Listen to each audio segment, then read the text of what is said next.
You're watching the gardening series of Channel 1. It's John Romilo at his garden. Workplace cum nursery rather. Warm greetings. Welcome to Channel 1, your growing and cooking channel. By the way, my name is Romilo.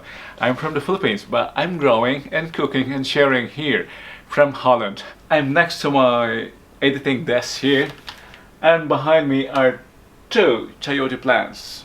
Chayote. I've got two fruits here as well. By the way, chayote originated from Central America.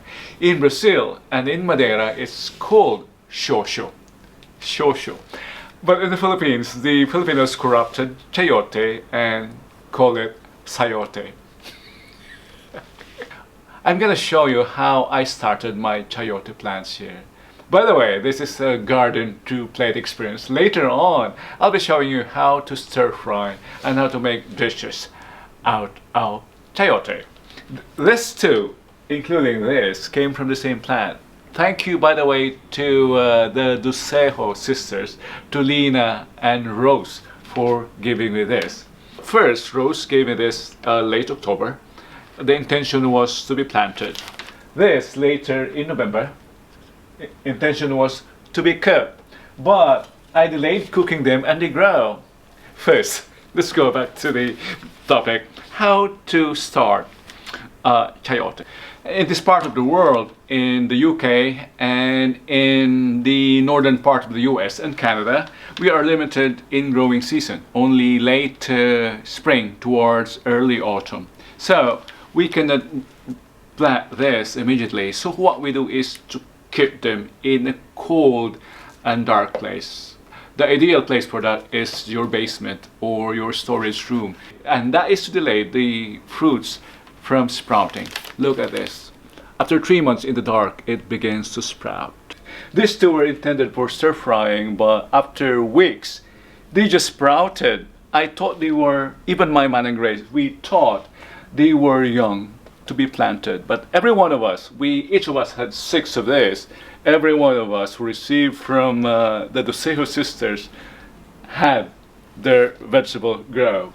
So, since this have already developed after 3 months, I think middle of October I planted them, they already have grown significantly, and the ground is not yet ready. Now it is the last week of December, January, February, March, April. We still have 4 months. So we have to delay their growth. We have to delay their growth. And one thing is delaying, but second thing is to stimulate the growth of side shoots. Experienced growers say that each plant should have at least 6 side shoots. So to simulate that, we're gonna nip after the 6th node. 1, 2, 3, 4, 5, 6.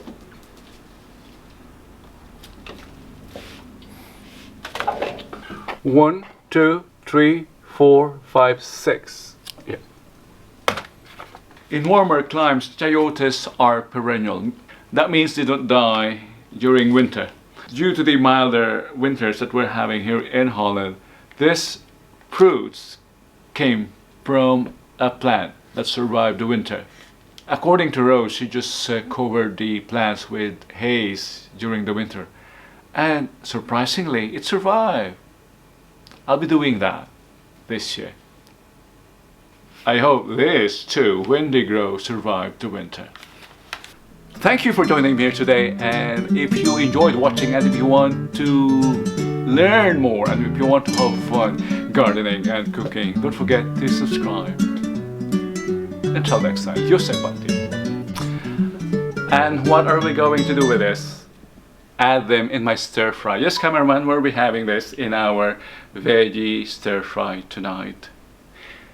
Thank you for joining me here today, and I hope you can join me again around April when it's time to plant this outside and return for our cooking series. We follow the chayotes from garden to table. By the way, before I go, I'd like to show you the developments of my Dutch lasagna, or the bulb lasagna. The crocus have emerged.